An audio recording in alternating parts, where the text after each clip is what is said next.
Hello, everybody. This is Ed K. Smith from the Digital Asset Show with my co-host here, Mr. Rob K. And we have a special guest on the show today, Mr. Andrew Miller from ATM Holdings. And Andrew is a legend in the domain industry. He's one of the OGs of domain investing back in the early 90s or late 90s. So you've been in the game for about 25 years. And he sold about $100 million worth of domain names. So he knows his shit, basically. This is what we're trying to tell you. He knows his shit. Welcome, Andrew. How are you? Good. And I don't know when the last time you and I did this, but I think it must have been in the school of time flies, 2004. 10 years. 10 years. Wow, it was actually 10 years, 10 or 12 years ago, something like that. Amazing. That was when Andrew and I first did a podcast together, back Excellent. when we were both babies. Did they have video podcasts then, or was it just audio? We only did audio. They did have it. Right. I think that was Rob taking a dig at my age. I don't know about your age, Andrew. I'm 54, so I'm definitely an old fart. But No Rob's comment, but I beat you. Oh, okay. Well, Rob is the young pup. And, Age is just a number out here, man. Age is just a number. It is. I just came back from a week vacation, of which several days in Miami relaxing, but before that, 2 days in the awesome city of New Orleans in the midst of Mardi Gras, where I went to visit I went to judge a business school competition at Tulane, where my son is, and ended up having to do back-to-back 3 a.m. nights with a bunch of 20-year-olds. So hard going. That's when you really realize your age. Yeah. This is true. And then you had to hop on a plane and dodge snowstorms and all sorts of stuff. So we really appreciate you taking the time to come on here, Andrew. And I always say on these podcasts, because we're targeting a slightly different audience to what Rob and I have done over the years in terms of the Domainer show. And we're hitting a broader aspect and range of people who will tune into this, who are looking at things regarding assets and digital assets in general, not just domain names. So we don't want to assume that anybody who's coming on here knows who you are. There's a lot of people who are coming on who've never heard of you before.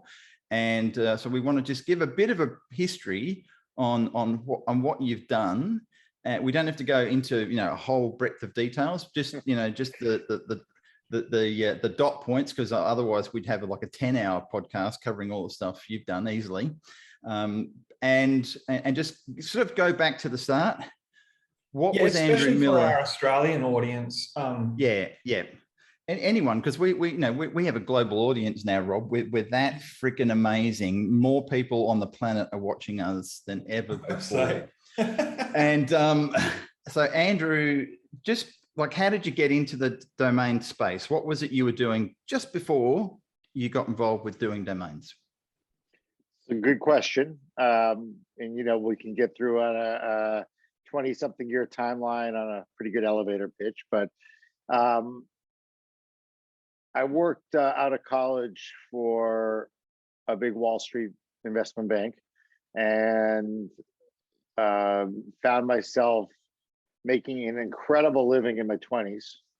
I was am and was a Deadhead, a big fan of the Grateful Dead, and I started. You were doing well in your 20s when you pivot from going to shows and trying to find a place to sleep in your car on a campground to staying following the band from Four Seasons Hotel to Four Seasons Hotel.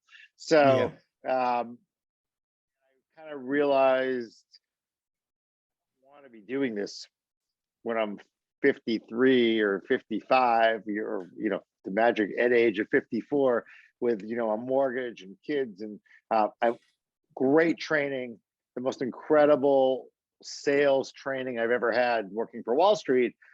But I was single, the entrepreneurial bug. I didn't want to be servicing. I wanted to be the client. And decided in terms of the Grateful Dead, what do you mean following them around? I mean, going from show to show like we did, but as things got good in my Wall Street career in my 20s, I was able to stay at the Four Seasons hotels like they did, instead of trying to scrounge for some place to camp out. Uh, So were you like Gotcha. one of what was your relationship with Grateful Dead?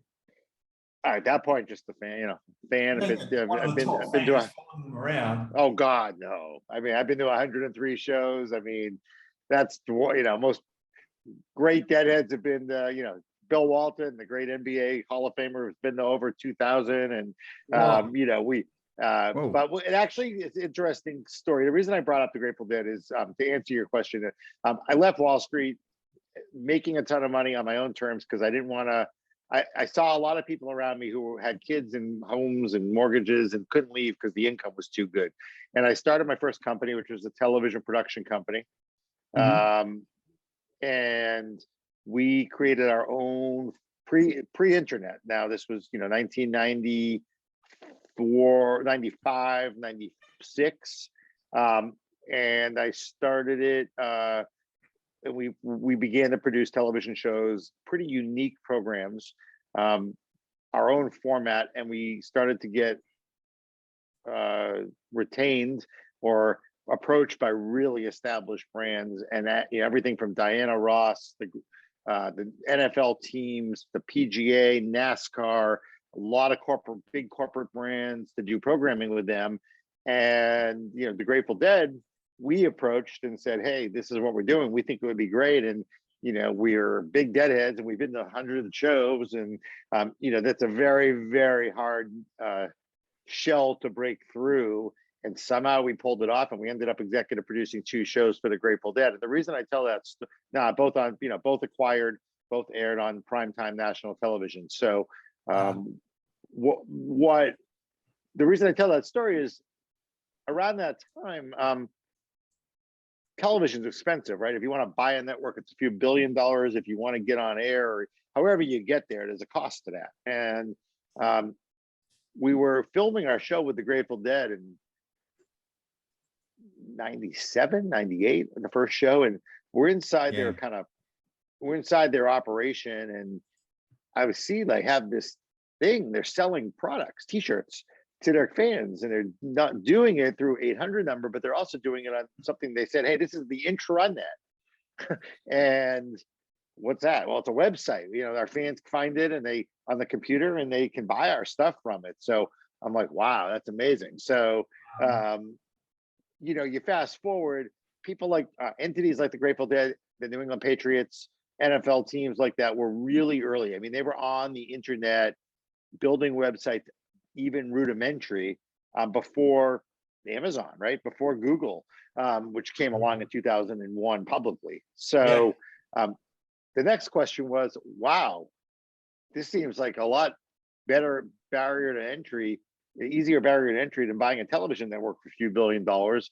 How do we get on this internet? And we started to kind of quickly came to the conclusion that we could buy like generic domain names because people were typing them in. Now, remember, this was AOL, Yahoo, Lycos, pre-Google. So direct navigation, typing in a domain directly into a browser to get somewhere was kind of what people did. That was the way you navigated the internet. So we were like, all right, well, let's buy one of these things because they're a lot cheaper than a television network. And, the first domain name we bought was beer.com from a college kid. And we ended up flipping that in 91 days.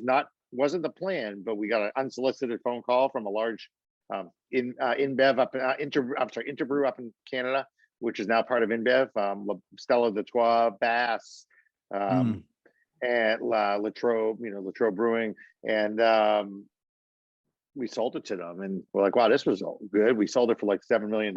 So we're like, let's do another one, and we bought diamond.com and shop.com, and that began my investing into domains.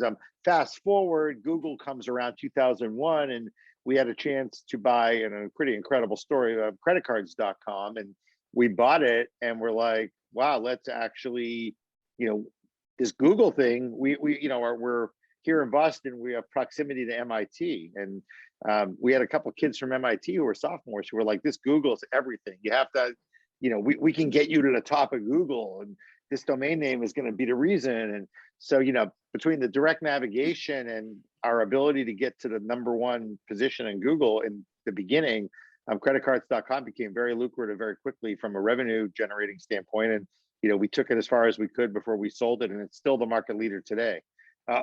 Fast forward, a few years later, did the exact same thing in the insurance business with insurancequotes.com. A little bigger, a little better, because we learned lessons, and sold that to a public company at the time, Bankrate, now private. And then, began to just continue to be involved with single word premium, the best of the best category or brandable generic.com domain names. I could go through a list. I mean, I think to date, I have been an investor, broker, founder, seller, buyer of about $298 million of actual transacted deals. Almost 40 million last year. And, been kind of had my hands on, it's funny because I don't market myself. I don't have a website. Nowhere do I refer to myself as a domain name broker. I just kind of get the phone calls, and if it makes sense, they come in, and sometimes it's to help buy, and sometimes it's to help sell. Sometimes it's, an incredible 71-year-old widow, sweet woman who I thought was the greatest thing ever. And sometimes it's a Fortune 100 CEO, right? Or VCs or private equity firms. So been kind of doing that for a long time. And, with a handful of, I guess, OGs, consider myself one of the more authorities on domain names in general. And then, here we are in 2021, 22 now. And, I've 20 plus years in domains, with whatever we said it was, 98 to 24 years. 24, 9 months in NFTs. And I got to tell you, NFT times, it feels like the same 20 years of domains.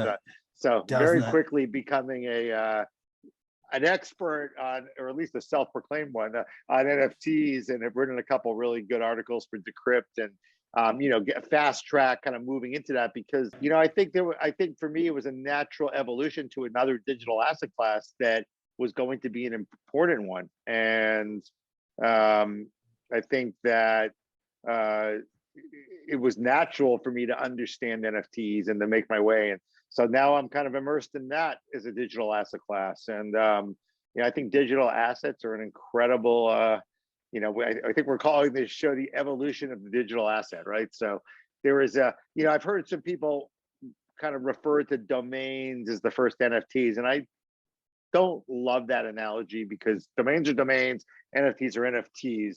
They're have some similarities. They're digital assets. They have some significant differences. Domains are incredibly valuable, but much less liquid. NFTs obviously have got liquid very quickly in massive marketplaces. But there are so many. You buy an NFT to speculate or to get some utility or benefits that you're going to get out of it. You buy a domain name to speculate or use it to get benefits out of it. So a lot of similarities. I'd like to talk about that. Just a few minutes before we started recording, I couldn't succinctly, or Ed and I couldn't succinctly figure out the name of this show. And so, like you said, we were saying, how do we summarize going from 1996 buying your first domain names, not knowing that you're going to open up your whole world for the next 20, 30, 40 years into digital assets at the time. And then while me and Ed were bumbling around saying, what should we call this show? You said this show should be the evolution of the digital asset. And we're like, perfect. And what it is. And Andrew said he promised he wasn't going to trademark it so we could use it. Isn't that right, Andrew? Nah. Come on. Check out evolution.com, but yeah. No. Wow. So like you said, though, it's interesting now to talk about NFTs, especially as you're such an amazing domain investor for 24 years. Of course, when we bought and when we buy domain names, we know there's utility behind it. Even they're a digital asset. They are a non-fungible token. They're unique. They're one of a kind. But there is utility in every one of them, really, because, you know, you can have email, you can have a website, you can have all kinds of other stuff. But with NFTs, I mean, this is where it is the beginning, and it's very speculative because, I mean, some NFTs like, I think there's these space tubbies or something I've seen. I don't know what they are. I don't know if there's any utility there other than people are buying them for PFP, which is profile picture NFT. Let's talk about some of the NFTs that do have utility now, I guess. So I think I could give you a couple of examples. I think let's talk macro for a minute, right? Mm-hmm. Domain names clearly have a utility if you know what to do with them. And if you don't, they have a value to buy them and sell them if you know what to do, right? It can go both ways. Yeah. You can also try to buy one and create utility that fails. You know, a lot happens. It's been, I mean, in some respects, especially with what's happened with domain names since COVID, in some respects, I still think at times we're only in the 5th inning of domain names, even though it's been 24 years. In other respects, I feel like it's a little more mature. But, you know, for those of us that were there at the beginning, whether it was domain names or web, you know, internet companies, as they were called when they started, you know, there is, you know, you couldn't just buy any domain name and guarantee you're going to make money. And if you chased them, and you did, you know, you were in for a long haul and a rude awakening. You know, we've seen the dilution with TLDs, right? We have now thousands of, you know, domain extensions besides .com. I've been vehemently outspoken for many years that .com is the only thing that matters, and I stand by that. And that's a whole show to itself, so we probably won't go off on that tangent too much today. But you know, I've said the same thing with NFTs. There is, you know, with TLDs, all these different extensions. You know, I've said from day one, even as outspoken as I are, that I think they are worthless 95 to 98% of the time to an end user who's buying one, or risky at best case, even if they're not worthless, and eventually become problematic. They're a great money-making scheme for the people who have the rights to sell them for $9.95 or $17 or $30 each, right? I'm not saying I wouldn't want to own .ai or .xyz and be able to market it and sell it. And I think that doesn't mean I want to buy it or invest in it or use it or get it or believe I can get any legitimate long-term utility out of it. It's very different. So with NFTs, you know, in only 9 months, there are thousands upon thousands upon thousands of NFTs being flooded into the marketplace. And, you know, it's ironic that we're doing this show on a very sad day for the world. And it's ironic we're doing this show because, you know, I'm on record on LinkedIn, on Twitter, on other podcasts, you know, for months saying, look, you know, we're going to have a massive correction and it's going to affect everything. You know, it's going to start with the stock market. Something will trigger it because it always does. That you just never know what that tipping point trigger is. Is it a war? Is it a terrorist attack? Is it something, an interest rate hike? Not usually, right? Interest rate hikes are part of the equation and the cycle. As interest rates goes, the market goes. Everyone knows that, and they get built in, but they don't trigger a tipping point overnight.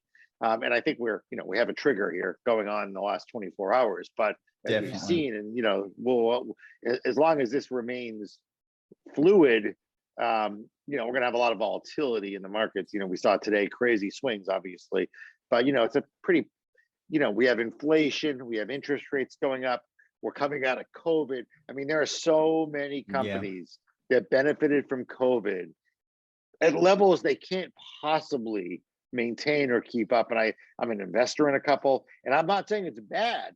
This is, you know, a company that absolutely blew the doors off, right, a year ago, and now they're doing well, but they can't possibly replicate everybody at home with extra money, you know, ordering. So with NF, you know, there's a lot of money grabs going on, just like the TLDs with the NFTs. And it is, I've said this for months. So now we are on the cusp of a real world correction. But, you know, I've said it for months. I believe before we're all said and done, something rivaling 98 to 99% of the current NFT projects will be wiped off the face of the earth and gone and worthless. And that's a big number, 98, 99%. And I don't know what the percentage was in that 2000 when the first internet bubble burst. Okay, but it had to be pretty damn high. And Yeah. with that said, Amazon and eBay and PayPal and others, you know, rode internet only companies or tech, you know, they weren't, you know, I'm not talking about the Gap or, you know, established companies that went to the internet. I'm talking about internet pure startups that are, you know, the biggest companies in the world today, okay, and made it through those times. But the number of those who made it through at massive success or even medium success versus the numbers that got wiped off the face of the earth, it's a pretty dramatic thing. So with these NFTs, it doesn't cost nearly what it cost to start a web company in 98 or 99 to start I mean, you can mint an NFT for, you know, money you can borrow from your neighbor, right? Friends and family, a few $1,000s, and you can generate, if you're a good marketer, if you're a good scammer, if you have the right community, I mean, all the above, you can generate $3-4 million in a half an hour. And what happens? Someone buys those things, and now they want to hope they're. The flip side of that is we also have a unique, which we didn't have with domains. We have a unique, we didn't have with the internet period in the early years. Because of what's happened with crypto, Bitcoin and Ethereum especially, we have so many, and I've become very good friends with some through my NFT work, but we have so many people, young, inexperienced, haven't lived the real world, people who've made millions of dollars in crypto by being in the right place at the right time, and they just think everything goes up. They're quitting their jobs. They're leaving their jobs by the day to, you know, to buy and sell NFTs. And, you know, I worry for those people that, you know, right now, maybe I know today there was a flurry of selling of some of the best NFTs because I'm involved with some of them. And I just sit back and say, who cares? But I see these people selling them because they're suddenly seeing what's going on. Things are falling. This 50, 80, 90% corrections in certain things, crypto, NFTs, the stock market, and they don't know what it means and what to do, and they're panicking. But, you know, some of the crappier stuff, right, that got thrown into the market. Look, the money grabs, there's no market for them. There's no market for them. The thing that I want to get across, because the majority of the world who is looking at NFTs, they're seeing it purely through the lens of the digital artwork NFT. And I think that is something we're trying to educate people on, is that this is only one aspect of what a non-fungible token is. It's not just a picture or a PFP. That is the first utility that has exploded with it. But there's so many other things in terms of smart contracts that an NFT can be used for that we haven't even scratched the scratch. I can give an example of that, Ed. Last week I paid $500 US for an NFT, and there's only 500 limited NFTs for this software program. I won't mention the software program, but basically that I need some data, right? And so this guy made this software program that goes through the blockchain and produces results. He said, you get this amount of data for free on my website, but if you want the cream good data, I've created 500 NFTs that unlock the good data. So I bought one NFT from him, and then of course it sits in my MetaMask wallet, and whenever I'm on his site, I connect to his site, it sees that I own an NFT, and it opens up functionality on the website. So that's a great utility. Perfect example. And once the it's a great example.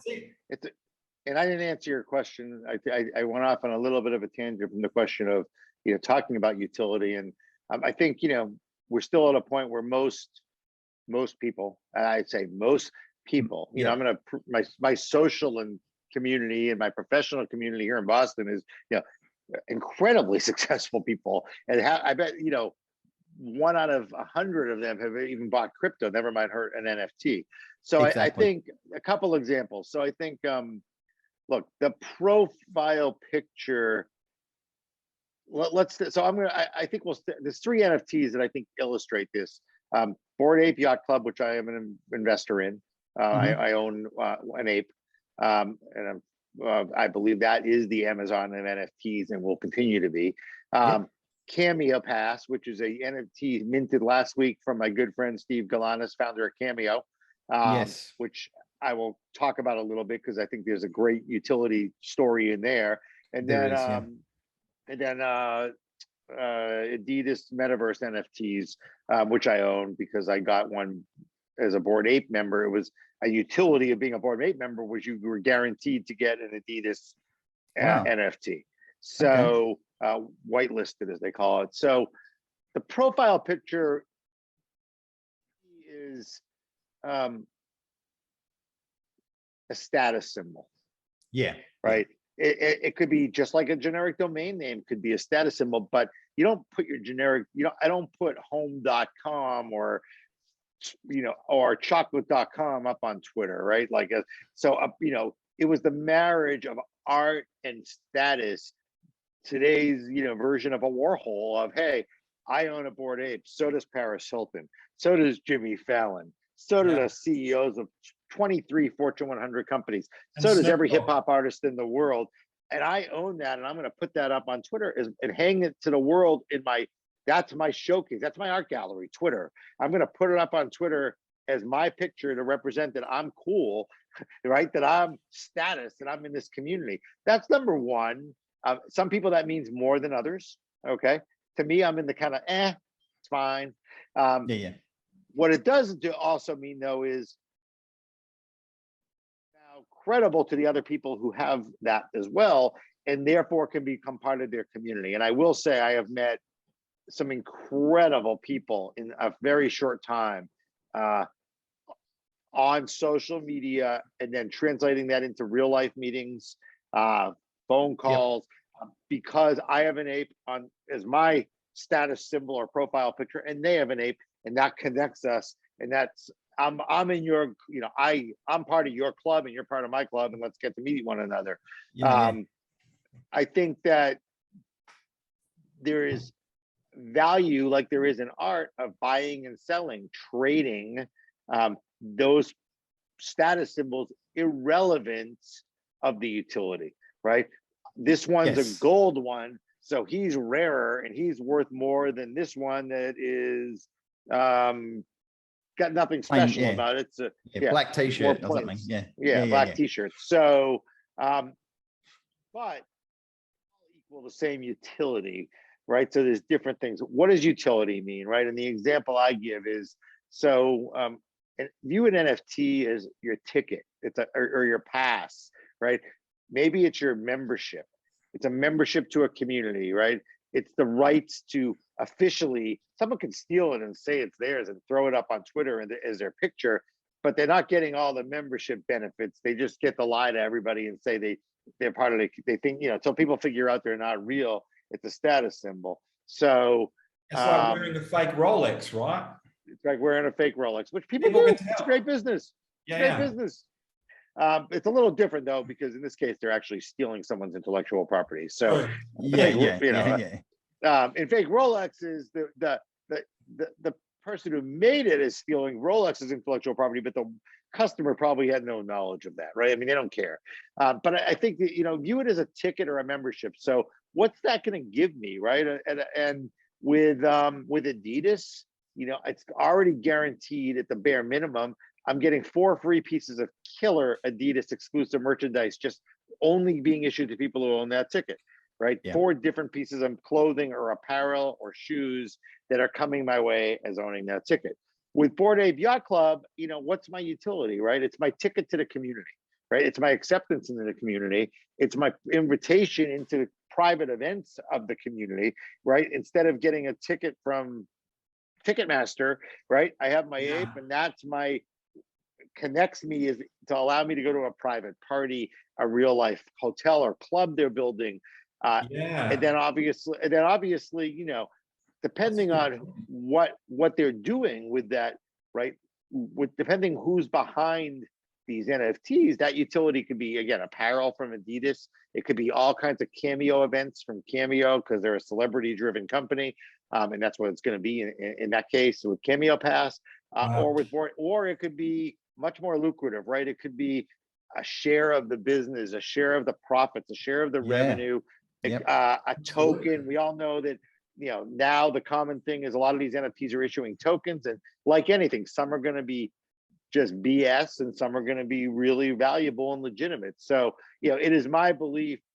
And when I tell everybody about Bored Ape Yacht Club and why I think it is the creme de la creme, the Amazon of the NFT, okay, that doesn't mean, look, the floor, the floor is a common term in NFTs. It's the lowest price you can buy a specific NFT. So the floor on Bored Ape Yacht Club went crazy when Jimmy Fallon and Paris Hilton bought theirs about a month and a half ago. It went to a high of 118 Ethereum. So think about that as about $300,000. I bought, you know, I'm up $300,000 on mine, right? Approximately. Today, the floor hit 77. You know, why? There's a war, the market's correcting, people are panicking, people are selling, you know, crypto's falling, the value, still incredible. I don't really care, right? I'm not paying as much attention to that. What I can tell you about Bored Ape Yacht Club is beyond the floor, and I've said this in other places. These 4 guys who started this NFT 9 months ago have generated, in my estimate, a conservative $160 million of free net cash flow in 9 months. Okay, with almost no overhead. So I want to put that in perspective. Yeah, that's a good perspective. It took Airbnb over 3 years and 2 months to generate that amount of cash flow. Yeah, wow. There are other companies that are publicly traded right now that we all know. I don't want to name them because I like some of them and they're struggling right now, but there's some publicly traded companies that are massive brands that we all know that are going to win long-term on the internet, valued at 10 to $20 billion with much less free net cash flow than that. Yeah. Okay. So first and foremost, kick-ass company. Right. And I own one of 5,000 or 6,000 or whatever, you know, one of, you know, shares or, you know, tickets or memberships into it. So I'm betting that the leaders of that company are going to do great things for its shareholders. Right. I don't know if they don't, and they are poor operators and they don't do it right, then I'll sell. I mean, but I think they're going to. And there are rumors that the parent company of Bored Ape Yacht Club, Yuga Labs, has just closed a $500 million venture capital round from A16Z at a $5 billion post-money valuation. What's a $5 billion valuation? Well, to me, if you said if this company were publicly traded, let's say not today, but a week ago, before the market started to correct, if this were a publicly traded company with that kind of net cash flow that they've generated in 9 months, they'd be a $10 to $15 billion market cap. So from what I could see, at 5 billion, A16Z got a good deal without knowing the details. But now, how is that 500 million going to help me as an ape holder? Am I going to see shares if they go public? Am I going to see more dividends? I've already got tens of thousands of dollars of dividends that I've been able to liquidate without getting into the details. It's too long a show to talk about what those were, but other NFTs that I got by owning my ape. Airdrops and various things. Yeah, airdrops. So, you know, I think that it's going to be hard to live up to those blue chips early on, but there'll be a new set of blue chips that get created. I think a lot's going to get wiped out, and then but then there's something like Cameo Pass, right? I invested in it, one, to support my friend who founded the company, but it's a great look. I was able to mint it at 20 ETH. Like, what am I getting? I am very confident that the management of Cameo is serious about this, and they're going to create all kinds of unique exclusive benefits for having one of these. This is a great example of what we're talking about in terms of the utility of an NFT. This is taking it to another level, in my opinion. And I've only just started looking at Cameo Pass, so I don't claim to know about it. You're obviously the expert in this space with what you've been dealing with them. But it's this is where it opens up a whole world of possibilities of what you can do with this stuff. I think you're only limited by your imagination of how this whole NFT / smart contract combination is going to absolutely revolutionize how we all live and do work and business. I don't think most people have really grasped onto this. Most people are still at the PFP stage. They haven't moved, they haven't gone deeper into the possibilities of what it is. Yeah, and that's that's the what bit that gets me and excited. they're day trading, right? So there's been a lot. Yep. It's been easy money. So there's a lot of day trading. Hey, I'll mint Yes. this if I get lucky and get it, and I can flip it the next day. And then there's a lot of BS, right? There's a lot of money grabs. So a lot of people are paying influencers to run it up, talk it up, so they can dump. A lot of pump and dump. Yeah, and there's a lot of people just trying to be first. Like, I'll just get in early and I'll 10 times and I'll get out. The utility excites me so much, especially as a former professional musician myself. Can you imagine it could be happening now for all I know. I mean, a band releases an album where there's only 10,000, NFTs of the album. And for that, you get special artwork. For that, you get to go on their website and it unlocks 2 free songs that no one else gets. Also, when the tour comes to your town, you get free VIP access if you own that NFT. There's utility on an NFT. And look, it's coming. It's coming for musicians for sure. And I think it's going to be as creative as people can get, and all kinds of all kinds of things like you just said. I also think there's, but I think, like you said, Rob, there's going to be, we haven't even touched the surface. We haven't even got to the first inning of the game yet, as far as what things like music will be able to do, with NFTs. And quite frankly, it's going to take guys like Bored Ape Yacht Club's $500 million of capital to really work with really creative people to start to pave that way. And if you just think about the evolution of the internet and the domain name, where were we 24 years ago compared to today with the internet, with technology, with domain, and everything takes longer. Everything always takes longer than people expect it to and think, right? So I think about I think 1998, I owned television.com, and we started something because we were sure convergence of the internet and television was tomorrow. In 99, it's coming tomorrow. Well, it didn't really come to 2019, right? That idea that was basically YouTube. That was your idea. You thought people would come to television.com and watch videos like this, podcasts. Yep. You were early with your idea. But look, I think virtual reality is a great example, right? I mean, you saw a massive wave of virtual reality investments 5, 6, 7, 8 years ago, and those companies are all struggling and out of money not because they don't have a great idea, but because they're just so. I mean, right now you still can really only consume virtual reality with Oculus, right? Yeah. You have to wear this funky thing that very few people own or have, and it makes you, on your head to be able to do anything. And I have a friend, brilliant friend, who started at Google and founded a company about 4 years ago called Supernatural. And he just sold that company for a lot of money to Meta. And Supernatural is the first virtual reality workout. And, it's amazing, right? It's an amazing experience. You can't even believe what it's like inside of there. However, and the community is crazy strong. However, you still got to put an Oculus on your head. Yeah. That's whoever comes up with that, some way to get past that, mate. Make it lighter glass stuff. That'll happen. Yeah, and the people, you still got all the imbalance and dizziness that people get. So there's a lot of look. It's terrible when you have the foresight and you're early with a lot of these things in your head, or you can see the vision of where it could potentially go, but the implementation is the thing that has to catch up with the ideas. It could be 10 years. As you've always said, Ed, with domain names, it's okay, you've bought the land, you've bought beer.com.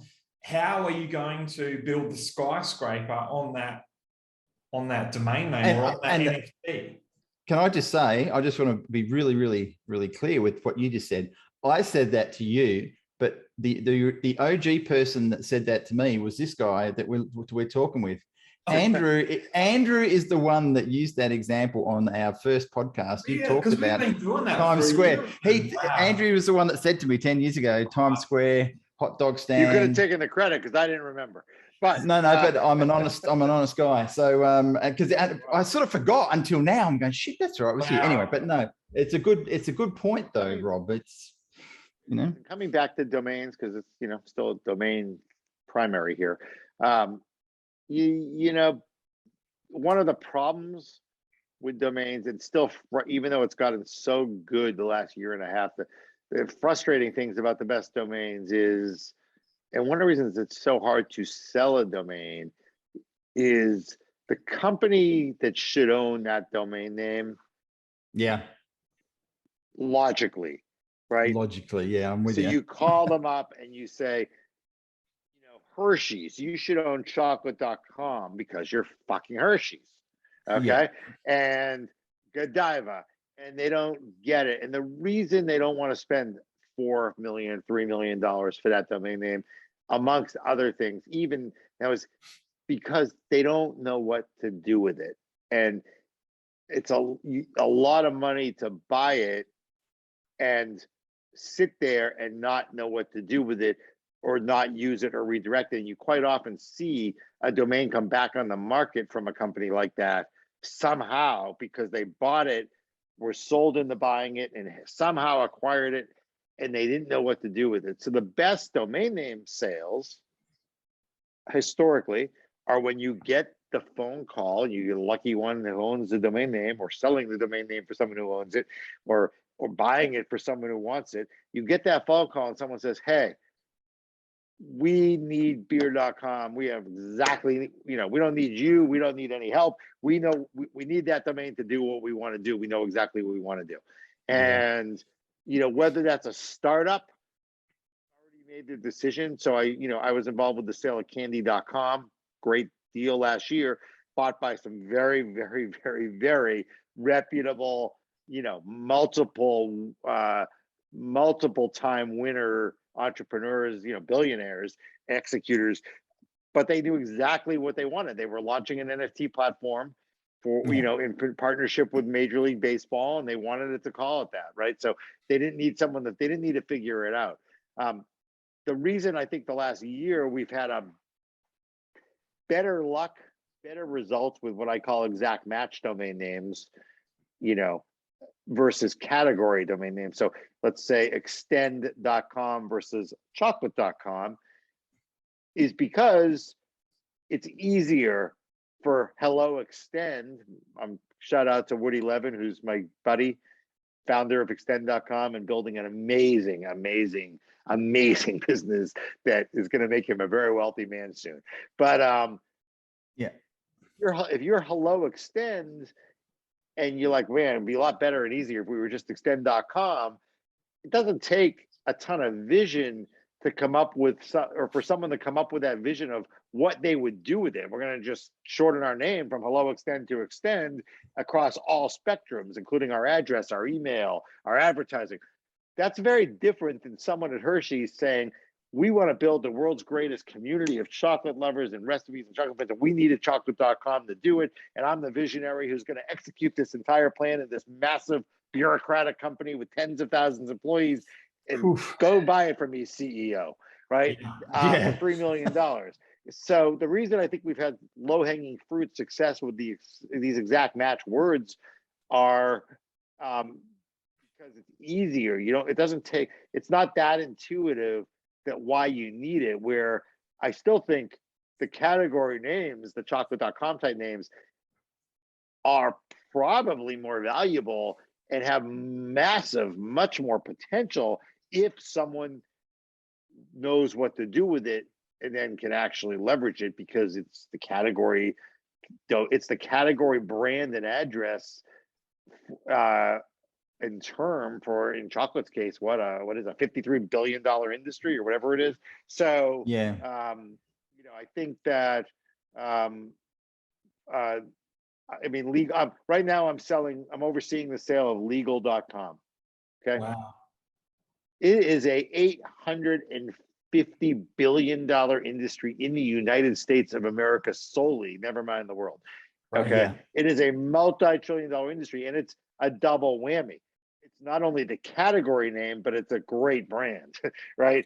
And there are a lot of companies out there, legal Zoom, right? A lot of companies out there that have legal in their name. So, you know, that's kind of a perfect storm, perfect domain, and maybe the most valuable one ever. So you get lucky on both sides. But I think with domains, that's what we're kind of dealing with. And it's still evolving, right? There are still companies that just don't get it. And for whatever reason, they're just not going to do it. I might be able to segue this. I've been buying a lot of these .eth names, .eth from ENS domains for a couple of years, and no one knows what's going to happen here. If we get Web3 that they're calling it, no one really knows exactly what it is. If we get the new internet, which could be the new blockchain internet on maybe the Ethereum network, who knows? Do you think there'll be a time where if we move to blockchain instead of DNS, that .eth could be the new .com on the blockchain Web3 internet? Or will .com still reign in the future in 5 or 10 years? And .com will actually be like a new gaming system where you can play the old games on it, like the old internet, plus you can do the new blockchain type stuff on it. .eth is just another TLD du jour, right? It came out at the right time with the crazy rise in NFTs and the start of NFTs, and a lot of NFT people got into them and used them on their Twitter handle. And then you got the, you know, the token drop if you own the domain names, which was a gift from nowhere, right? Yeah. Which allowed you to sell, you know, which allowed you to sell a token and generate in some cases tens, if not other hundreds of thousands of dollars for some of the people who had registered those .eth names.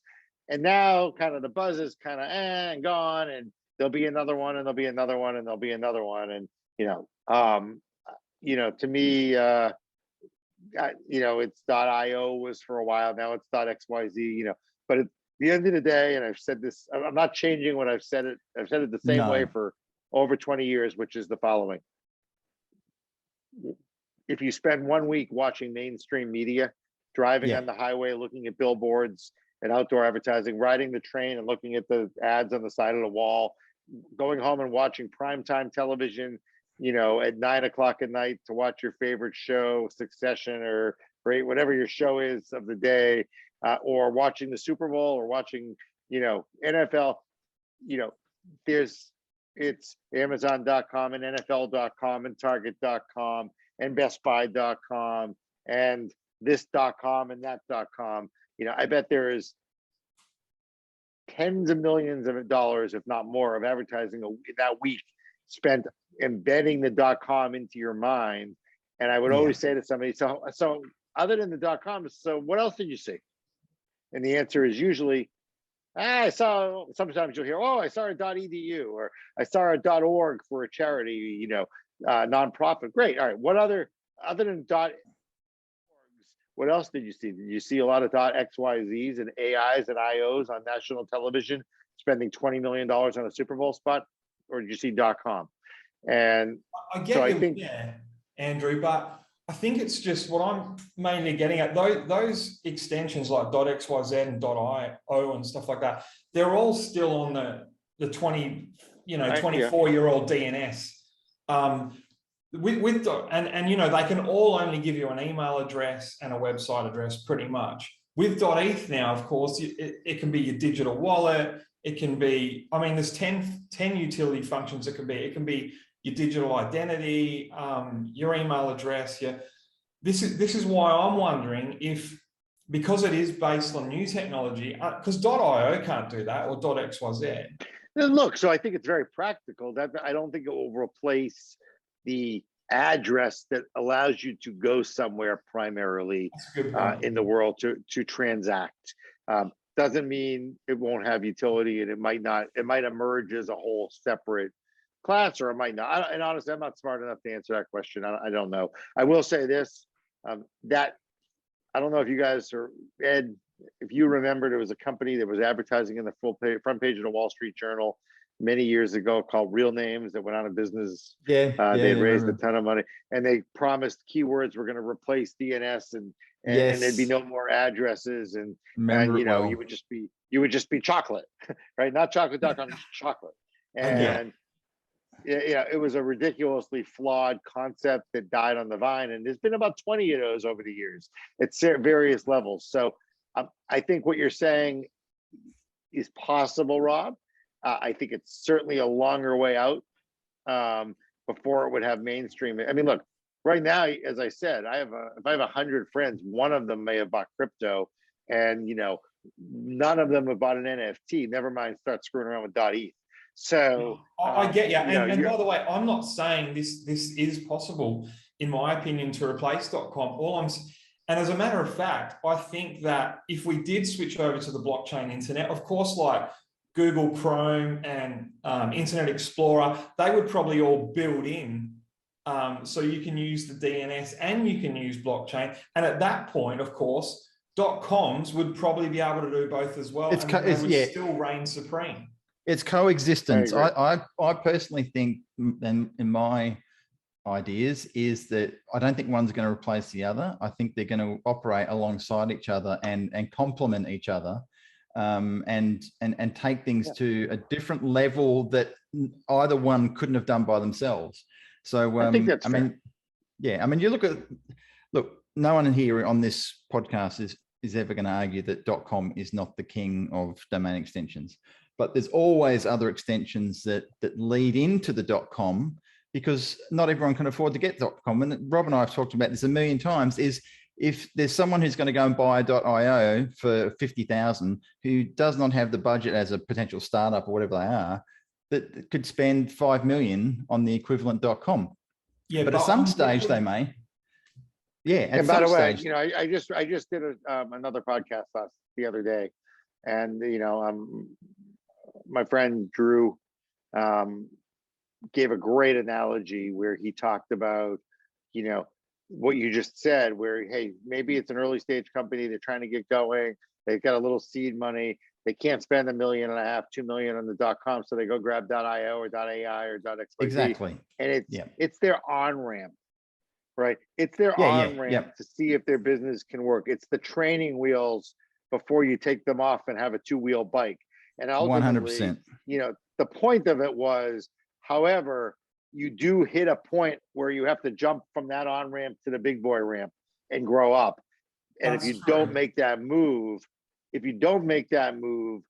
then we're still dealing with so many, every day I'm dealing with companies who have the resources to make that move, and they still just don't want to write the check because they just don't understand the mistake. What their mistake they're making, despite how many deals are happening. But I think, you know, if you don't have the money and it's an on-ramp or the training wheels to get to the little two-wheeler, to get to the bigger two-wheeler, to get to the Harley Davidson, right? You know, but ultimately, you know, so I think that's fine, right? I mean, hey, I want to get on the internet, I want to start a business, and I can't spend $3 million on a domain name, so let me go get a different extension. As long as you understand, you know, and again, that could be no different, whether it's .io or Hello Extend instead of Extend, right?